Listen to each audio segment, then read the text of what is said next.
Salut à tous, c'est Axel de testmobile.fr. Je suis chez Samsung, j'ai dans la main le Galaxy S7 Edge qu'on va découvrir. Et en fait, si vous voulez, Samsung a décidé cette année de proposer effectivement deux terminaux, dont un Edge. Mais le Edge, ce qu'il apporte en plus, c'est qu'il est plus grand. Le S7 classique est en 5.1, celui-ci est en 5.5 pouces au niveau de l'écran. Alors on va faire le tour des specs et puis après on va s'attarder sur le produit, le design et bien sûr les fonctionnalités qui se cachent derrière. On a un écran de 5.5 pouces, c'est du Super AMOLED en 1440 par 2560, protégé par Gorilla Glass 5. Il tourne sous Marshmallow, Android 6.0, Snapdragon 820. Il y a aussi une variante en Exynos 88-90 octa. 32-64 Go au niveau de la mémoire, possibilité de mettre une micro SD, donc ça c'est plutôt sympa, c'est quelque chose qu'on avait perdu et qu'on retrouve sur ce terminal. D'ailleurs en parlant de trucs qu'on avait perdu, il est aussi certifié IP, alors là IP 68. 68 ça veut dire qu'il est capable d'aller sous l'eau, résistant aussi à l'immersion pendant 30 minutes.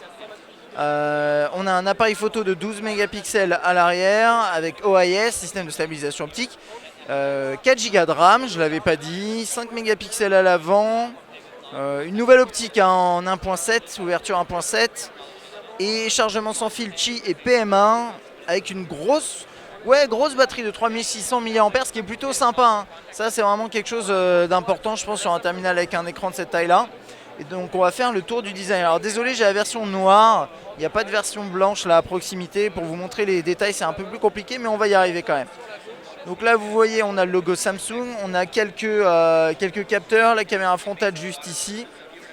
Là en dessous on a tout ce qui est bouton de gestion du multitâche et retour. Avec bien sûr le scanner d'empreinte digitale inséré dans la touche on-off verrouillée, enfin dans la touche d'accueil pardon. Les côtés sont en aluminium et l'avant et l'arrière sont en verre. Apparemment aussi l'arrière est protégé Gorilla Glass 4. 4 ou 5 je sais plus, bref. On-off verrouillé, déverrouillé. Haut-parleur, micro USB et jack. Intégration qui rappelle complètement le S6. Hein. Là la gestion du volume. Rien à signaler de spécial ici. Tiroir et le micro. Puis à l'arrière, à part les traces de doigts, on a aussi l'appareil photo qui ne ressort pas beaucoup. Donc ça c'est plutôt sympa, et cardio-fréquence mètre. C'est un terminal c'est un écran de 5.5 pouces, mais honnêtement il est agréable en main. Et je trouve qu'un des trucs à noter quand même par rapport à ces nouveaux terminaux de chez Samsung, c'est que par rapport à ses prédécesseurs, ils sont plus doux en main, ils sont moins agressifs. Là le Edge, je le trouvais agressif sur le précédent, c'est pas le cas ici, donc ça c'est bien. Une des fonctionnalités qu'on a ici, c'est le Always On Display. C'est un écran toujours affiché sur lequel vous pouvez mettre la date, l'heure, également l'agenda, ce genre de choses, vos notifications. Et ensuite, après, dans l'interface, on n'a pas énormément de changements, mais on va en faire un peu le tour. Hein. Alors, hop, l'APN qui ressemble à ça. Paf, plutôt rapide. Mode. Là, un mode professionnel, on va dire, avec un peu plus de fonctionnalités. Bon, tous les réglages qui sont là, on va pas trop s'attarder là-dessus. On va aller, par exemple, on va regarder rapidos les messages. Ça, c'est cette interface-là avec les favoris. Vous voyez, ça, c'est le truc qu'on avait déjà avant. Et ça s'affiche, c'est propre, c'est agréable à manipuler. Et bien sûr, on a toujours le côté Edge ici, qui est le plus important quand même sur ce produit. Donc là, sur cet aspect Edge, on a quoi? On a une couche Edge qui est plus large que sur son prédécesseur et c'est quelque chose qu'on va avoir en mise à jour également sur le S6 Edge à noter. Donc si vous aimez ça et que vous avez un S6 Edge, ça sert à rien d'acheter celui-là a priori. Donc là il y a les applications en accès rapide, des tâches en accès rapide, je sais pas ce que c'est, ça va être créer par exemple prendre un selfie rapidos, genre de truc, les contacts comme ça et quand vous appuyez dessus, vous avez une petite page comme ça qui s'affiche, c'est plutôt sympathique. Attendez, alors on n'a pas fini. Les news. Et les panneaux, on peut mettre d'autres panneaux encore. Alors attendez, on va voir ce qu'il y a d'autre. Voilà, vous avez tout ici. On peut aussi en télécharger si on a envie. Voilà, par exemple, ça m'intéresse. Je sais pas si vous voyez bien. Ouais. Liste de tâches, je trouve ça cool. S-Planner. Voilà. Vous voyez, ça par exemple, on a la boussole juste là. On a les tâches de la journée, et ça c'est bon, ça c'est une bonne option ça. la météo en accès rapide également. Donc l'aspect Edge commence à être un peu plus intéressant qu'avant, peut-être. Je sais pas, dites-moi ce que vous en pensez dans les commentaires éventuellement. Puis on va aller voir aussi là-dedans, là, dans les paramètres.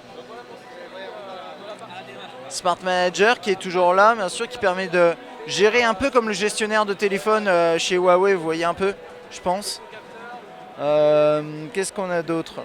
Do Not Disturb qui est là, Edge Screen qu'on peut gérer ici. J'arrive pas à appuyer sur l'écran, c'est dommage ça. Edge Panel qu'on peut régler ici, les feeds. Lightning. Ah oui, ça c'est l'histoire de... Vous savez, vous avez une couleur qui va s'afficher en fonction de qui vous appelle. C'est un truc qu'on avait aussi sur les précédentes versions du Edge. Enfin, le précédent terminal, on va dire. Les feeds également, Advanced Feature. Utilisation à une main. Vous voyez, vous pouvez réduire l'interface de cette façon-là.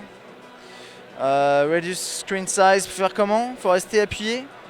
By quickly pressing the home key 3 times. Voilà, ça donne ça. Ça c'est pas mal. Ça peut être intéressant. Même si honnêtement le 5.5 pouces là-dessus il est assez optimisé, il n'y a pas de souci.